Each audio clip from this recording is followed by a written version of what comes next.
Agnihotri corporation सार्थक ने अपनी कार पार्क की और अपनी सोच को दुरुस्त करते हुए अंदर चला गया।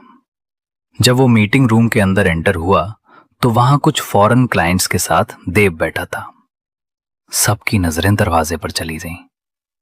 सार्थक ने कॉफी कलर का 3 पीस सूट पहना था। उसकी अट्रैक्टिव पर्सनालिटी किसी को भी अपनी तरफ खींचने के लिए काफी थी। सार्थक में अंदर आकर उन लोगों को गुड मॉर्निंग विश किया और अपनी चेयर पर बैठ गया।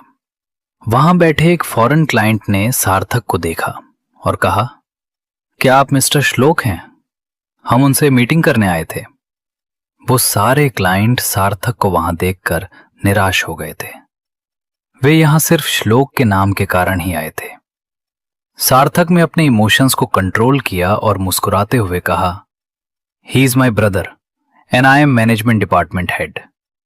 इस मीटिंग को मैं आपके साथ कनेक्ट करने वाला हूं, तो चलिए डिस्कशन करते हैं। उसकी इतनी कॉन्फिडेंट बातें सुनकर उन लोगों को उस पर थोड़ा विश्वास होने लगा। देव ने सबको एक एक फाइल दी। सार्थक ने उस फाइल में लिखी गई डिटेल्स और क्लॉजेस को एक्सप्लेन करना शुरू कर दिया। उसे बिजनेस में शुरू से ही काफी इंटरेस्ट रहा था, पर अपने पापा के हमेशा उसे गलत कामों में इनकरेज करने के कारण वो अपने गोल से भटक गया था। देव ने भी नहीं सोचा था कि सार्थक इस मीटिंग को इतने अच्छे से हैंडल करेगा। आधे घंटे बाद फॉरेन क्लाइंट्स ने सार्थक से हाथ मिलाया और कहा, हमें नहीं लगा था कि मिस्टर श्लोक के अलावा भी कोई इस प्रोजेक्ट को इतने अच्छे से एक्सप्लेन कर पाएगा। आपके साथ काम करके अच्छा लगेगा। आप सच में श्लोक अग्निहोत्री के भाई कहलाने के लायक हैं। सार्थक को अपने दिल में एक अजीब सी खुशी महसूस हो रही थी। वो मुस्कुराया और उन्हें बाहर तक छोड़ने चला गया। सारा सार्थक के ऑफिस आने की थोड़ी देर बाद ही वहां आ गई थी और मीटिंग रूम के बाहर सार्थक को डिसअपॉइंटेड होकर बाहर आते देखने का इंतजार कर रही थी। पर जब उसने सार्थक और फॉरेन क्लाइंट्स के फेस पर मुस्कुराहट देखी तो उसे बहुत गुस्सा आया। उसने सोचा था कि जब सार्थक इस मीटिंग को हैंडल नहीं कर पाएगा तो वो उसकी जगह जाकर इसे हैंडल करेगी। इसीलिए उसने उस प्रोजेक्ट के बारे में सारी डिटेल्स पढ़ ली थी। क्लाइंट्स को भेजने के बाद सार्थक ने साइड में देखा जहां सारा खड़ी थी और मुस्कुराते हुए उससे कहने लगा, तुम्हारी विशेस ने काम कर दिया। देखो, हमारी मीटिंग बहुत अच्छे से हुई। सारा ने चिढ़कर उसकी तरफ देखा और कहा, छोटी सी डील क्रैक करने से तुम इस कंपनी को अपनी नहीं समझ सकते। ये अभी भी श्लोक की ही है। सार्थक ने उसकी आंखों में देखा और कहा, और वो मेरे भाई हैं। तुम्हारे दिमाग में जो भी चल रहा हो या मेरी मां ने तुम्हें जो भी करने को कहा है उसे निकाल दो। अगर तुमने कुछ भी गलत करने की कोशिश की तो मैं सामने खड़ा हूं। ये कहते हुए वो वहां से चला गया। श्लोक का विला आकांक्षा अपने आप को किसी जवाब के लिए तैयार कर रही थी। तभी उसने देखा कि श्लोक उठकर खड़ा हुआ और सीधा वॉशरूम में चला गया। उसने एक बार भी पीछे मुड़कर आकांक्षा की तरफ नहीं देखा। आकांक्षा ने निराशा में अपनी आंखें बंद कर लीं।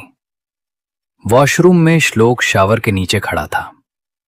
ठंडा पानी उसके शरीर को भिगो रहा था। उसने खुद से कहा, तू उससे दूर क्यों नहीं रहता जब तू जानता है कि वो तैयार नहीं है?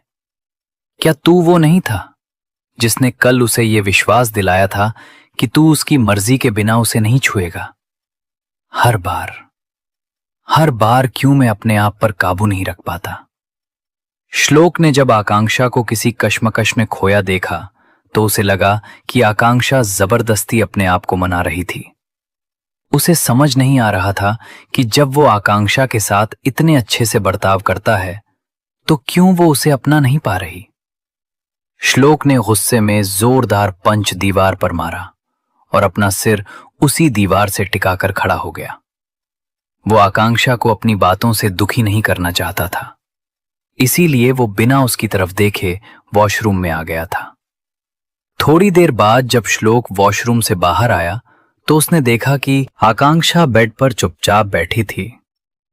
उसने एक ठंडी सांस ली और उसकी तरफ चला गया। श्लोक ने अपने एक हाथ से आकांक्षा का चेहरा ऊपर किया और कहा, तुम टेंशन क्यों ले रही हो? शांत हो जाओ। बहुत सारी चीजें उतनी मैटर नहीं करती जितनी तुम्हारी फीलिंग्स करती हैं। आकांक्षा ने उदास होकर श्लोक की तरफ देखा और कहा, मैं आपको कुछ कहना चाहती हूं। आप गलत समझ रहे हैं। श्लोक ने उसके होठों पर उंगली रखी और कहा, बस हम इस बारे में और बात नहीं करेंगे। जाओ शावर लेकर आओ। ये कहते हुए उसने आकांक्षा का सिर सहलाया और कबर्ड की तरफ चला गया। आकांक्षा पीछे से श्लोक की पीठ को देख रही थी। वो उठी और वॉशरूम में चली गई। दरवाजा बंद होने की आवाज के साथ श्लोक ने अपना सिर घुमाकर वॉशरूम की तरफ देखा और खुद से कहा, हमारे पास बहुत समय है और देखना, एक दिन तुम खुद मेरे पास आओगी। ये सोचते हुए उसने कैजुअल टी शर्ट और लोअर पहन लिया। थोड़ी देर बाद आकांक्षा वॉशरूम से बाहर आई। उसने पिंक कलर का बाथरोब पहना था और उसके बाल पूरी तरह गीले थे। वो ड्रेसिंग टेबल के सामने खड़ी हुई और हेयर ड्रायर से अपने बालों को सुखाने की कोशिश करने लगी। श्लोक ने वो हेयर ड्रायर उसके हाथों से लिया और खुद उसके बालों को सुखाने लगा। आकांक्षा आईने में श्लोक के अक्स को देख रही थी, जो बड़े प्यार से उसके बालों को सुखा रहा था। थोड़ी देर बाद श्लोक ने ड्रायर को अपनी जगह रखा और कबर्ड से एक ड्रेस निकालकर आकांक्षा को देते हुए कहा, चेंज करके नीचे आ जाओ। आकांक्षा जब नीचे आई तो उसे श्लोक टेरेस पर मिला। जैसे ही वो वहां पहुंची, वहां का नजारा देखकर हैरान रह गई। City hospital. कीर्ति आज हॉस्पिटल में इंटरव्यू के लिए आई थी। उसने गायनेकोलॉजिस्ट की पढ़ाई फॉरेन से की थी। इन्हें ओबी गायनी भी कहा जाता है। ये डॉक्टर्स महिलाओं की हेल्थ पर फोकस करते हैं, पर कुछ अफवाहों के कारण उसे कोई हॉस्पिटल जॉब नहीं देना चाहता था। कीर्ति उदास होकर बाहर आई और अपनी फाइल की तरफ देखकर कहने लगी, सिर्फ एक रेड मार्क, इसके कारण कोई मुझे जॉब नहीं देना चाहता। पर कीर्ति, तुम गिव अप नहीं कर सकती। इससे पहले कि वो बाहर निकल पाती, किसी ने उसका हाथ पकड़ लिया। सामने गोल्डन फ्रेम का चश्मा पहने एक आदमी खड़ा था। उसने मजाक उड़ाते हुए कहा, तो तुम्हें यहां भी जॉब नहीं मिली? कीर्ति ने चिढ़कर कहा, तुम यहां क्या कर रहे हो? वो आदमी मुस्कुराया, मैं भी यही न्यूरोसर्जन हूं, सोचा पुराने साथी का हाल पूछ लूं। कीर्ति कड़वाहट से बोली, पुराना साथी जिसने मुझे धोखा दिया? बेहतर है कि तुम यहां हो, वरना तुम जेल में होते। तुम्हारी दोस्ती मेरे लिए बहुत कीमती रही। ये कहते हुए वो चली गई। गोल्डन फ्रेम वाला आदमी उसे देखता रह गया। उसकी आंखों में खालीपन था। उसने खुद से कहा, क्या तुम मुझे कभी माफ नहीं कर सकती? कीर्ति आगे की कहानी जानने के लिए सूर नेत्र रहिए। Heart of the ocean.